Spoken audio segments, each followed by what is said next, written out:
So let's recap what you've seen so far.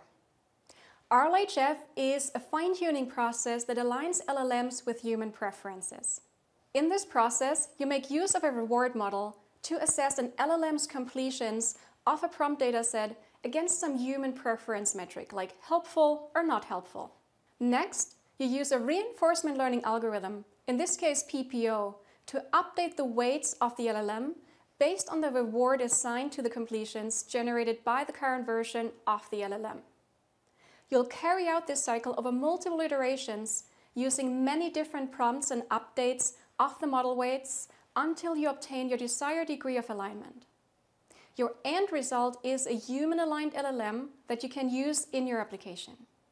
An interesting problem that can emerge in reinforcement learning is known as reward hacking, where the agent learns to cheat the system by favoring actions that maximize the reward received, even if those actions don't align well with the original objective. In the context of LLMs, reward hacking can manifest as the addition of words or phrases to completions that result in high scores for the metric being aligned, but that reduce the overall quality of the language. For example, suppose you are using RLHF to detoxify an instruct model. You have already trained a reward model that can carry out sentiment analysis and classify model completions as toxic or non-toxic. You select a prompt from the training data, this product is, and pass it to the instruct LLM, which generates a completion. This one, complete garbage, is not very nice, and you can expect it to get a high toxic rating. The completion is processed by the Toxicity reward model, which generates a score, and this is fed to the PPO algorithm, which uses it to update the model weights. As you iterate, RLHF will update the LLM to create less toxic responses. However, as the policy tries to optimize the reward, it can diverge too much from the initial language model. In this example, the model has started generating completions that it has learned will lead to very low toxicity scores by including phrases like most awesome, most incredible. This language sounds very exaggerated. The model could also start generating nonsensical, grammatically incorrect text that just happens to maximize rewards in a similar way. Outputs like this are definitely not very useful. To prevent reward hacking from happening, you can use the initial instruct LLM as a performance reference. Let's call it the reference model. The weights of the reference model are frozen and are not updated during iterations of RLHF.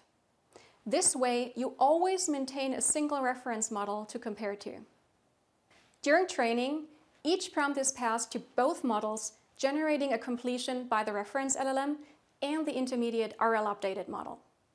At this point, you can compare the two completions and calculate a value called the Kullback-Leibler divergence, or KL divergence for short. KL divergence is a statistical measure of how different two probability distributions are.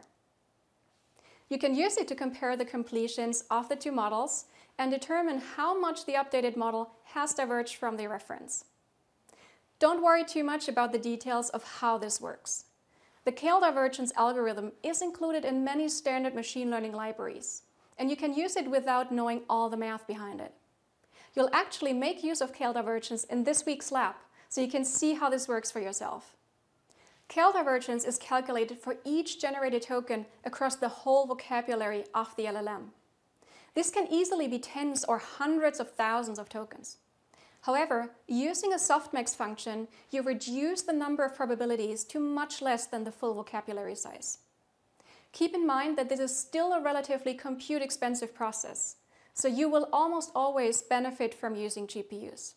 Once you've calculated the KL divergence between the two models, you add it as a term to the reward calculation. This will penalize the RL updated model if it shifts too far from the reference LLM and generates completions that are too different. Note that you now need two full copies of the LLM to calculate the KL divergence, the frozen reference LLM, and the RL updated PPO LLM. By the way, you can benefit from combining RLHF with PEFT. In this case, you only update the weights of a PEFT adapter, not the full weights of the LLM. This means that you can reuse the same underlying LLM for both the reference model and the PPO model, which you update with the trained PEFT parameters.